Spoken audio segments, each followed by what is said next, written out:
Hey everybody, welcome back. Thank you for being here. I appreciate it very much. Thanks for liking, subscribing, commenting, especially commenting. I really get a kick out of reading everything, the negative ones included. Tack för sist, välkommen tillbaka för dere som är norsk. So today, I just finished watching the first episode of The Madison. I had no intention of watching that show, actually. It's with Kurt Russell and Michelle Pfeiffer. Have not seen Michelle Pfeiffer in anything in a long time, and she's really good. I always liked her. I don't understand why she's not in more stuff. I think women in Hollywood get really screwed over as they get older, whereas men seem to have it easier, and it's not fair, obviously. Anyway, it caught me off guard. I was just sitting having my coffee this morning, and usually when I'm having coffee, I will put on YouTube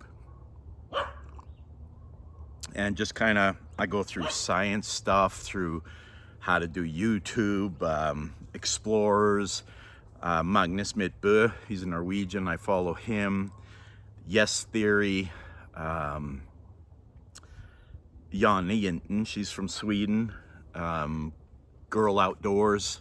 I really like adventure stuff and exploring, getting out into nature. I love my yard here. It's not big, it's a third of an acre, but it's private. I've planted trees all the way around it, so when all the leaves start popping, well, they're all starting to pop out now. It's pretty private, and I've mentioned I have the church behind me, so there's no house that direction. And we have a fence all the way around. So I enjoy my privacy, I enjoy my little slice of nature, but it's nothing like getting out into the actual wilderness. We did a camping trip last 4th of July, and we went down to Marysville, Utah, and we went riding up in the mountains there, and it's like just good for my soul. I feel so connected to everything, to my family, to nature, to God, to the universe when I'm in that environment. So when I saw The Madison was kind of about Montana and the wilderness, and it's kind of funny because just yesterday, I'm not into tabloid stuff. I don't follow movie stars. I don't give a crap. They're just people. In fact, most of the time they're idiots. They spout their opinions that they have no idea what they're talking about. But I've always liked Kurt Russell, and I saw that him and his wife Goldie Hawn, I think they're married. Either way, they've been together forever. Moved to Colorado for like a big part of the year, just to get away from all that. And this takes place in Montana, which I'm very familiar with. We used to go down to Montana every summer. If you're familiar with Montana and Glacier Park, Whitefish, Kalispell, that area, we used to go down there and rent a cabin every summer for a week. And, you know, I've driven through Montana, I don't know, hundreds of times. I went to college in Idaho and Utah, and now I live there, and my parents still live up in Calgary, Alberta. So I drive through Montana all the time. I've stopped and stayed in most of the towns along I-15 there. I've explored, and I just love it. So that's what caught me. That's why I decided to give it a go. Now, it's not really what I thought it was, and I'm not going to put any spoiler alerts out there. But it's kind of like one of the characters gets to connect with nature like they never have before. And I've only watched one episode, and it made me think about what's really important in life, which I've never doubted. I know exactly what's important in my life. I'm sure most of you know what's really important in your life. Family is number one, without question. And my friends. And, you know, God is there as well. I know a lot of you are going to say, how do you not put God number one? Well,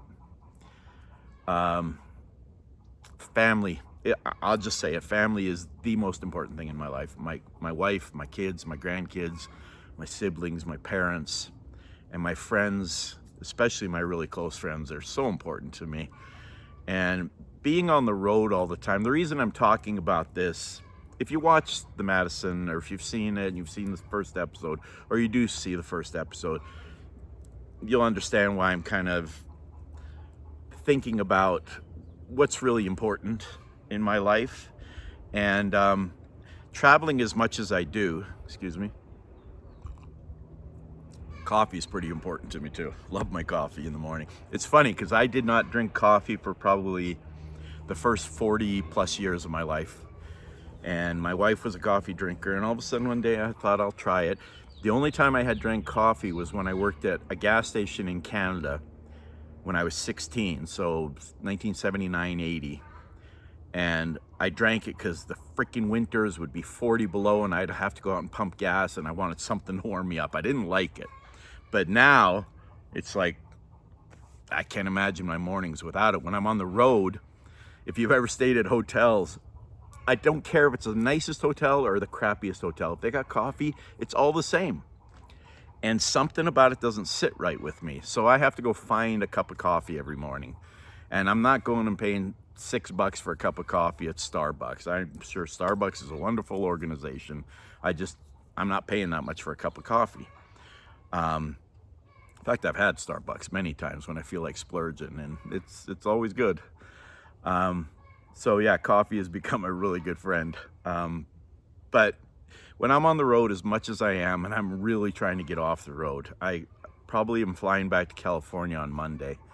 We're doing some work here now. My wife is working with me, and we even got my daughter coming with us once in a while, just a little side hustle for her.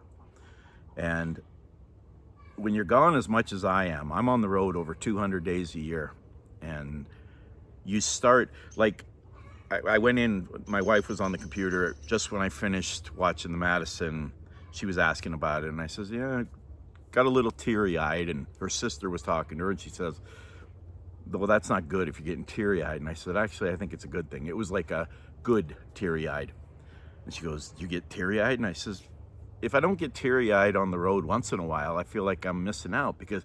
And they asked, why? And I said, well, I start thinking about home. I start thinking about my family and how blessed I am and how much I miss them. And that'll tear me up. I'm not afraid to admit it. I think if you don't have those moments ever in your life, that maybe something's missing, and I'm only speaking for myself. I'm not trying to judge anybody. But yeah, I feel blessed that I have things in my life that I miss that much, that they can make me teary-eyed and miss home. If I'm gone for more than 10 days, that's kind of when it sets in. And I have had stretches where I did a job in Port Arthur, Texas, I don't know, 3-4 years ago. And that's a long way from here. It's probably a 30+ hour drive right down on the Gulf. And it's a cool spot, but it was so far away I couldn't justify driving home, and the job took longer than I planned on it. So I ended up being gone for 38 straight days. Now, luckily, I have a cousin who moved from Norway to Houston with her husband, the Woodlands, if you're familiar with the area. So I got to go visit them in the middle of that. That helped, but that's a long stretch, and you get really homesick. I guess what I'm saying is I hope everybody has something like that in their life that they miss when they don't see it, that they feel blessed to have. Just even being able to do this, to talk and have some people watch it is really cool. I'm, if you haven't figured it out yet, I am a type A personality. I'm very social. I'm very outgoing. And I'm just not afraid to put myself out there, the good and the bad.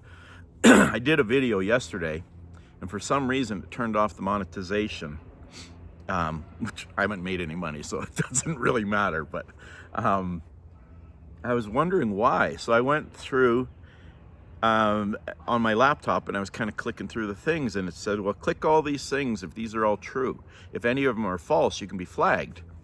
And I went through, and it was like, is there illegal drug use in it? I mean, no. I talked about drinking. Is there dishonesty in it? And in the video yesterday, I mentioned that when I, started leaving the church, I was on the road having drinks without telling my wife. Now I'm seeing now it's going to get flagged again. So I'm not going to say it. If you watch the video, you know what I'm talking about. But I'm not a dishonest dude. A lot of times it's to my detriment. I say too much, whether it's on a job, bidding a job, whatever, just talking to people. What the hell was that? By the way, some of my videos, we have a lot of neighborhood kids around here and it can get noisy, and I apologize for that.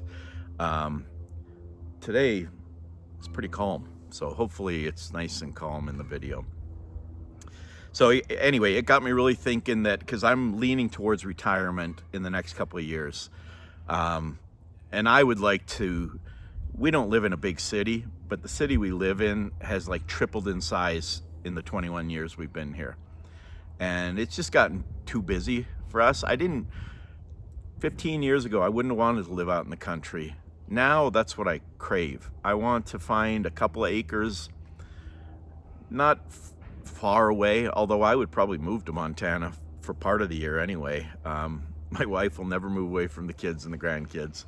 And I don't want to either, but we'd still see them all the time. That's another story.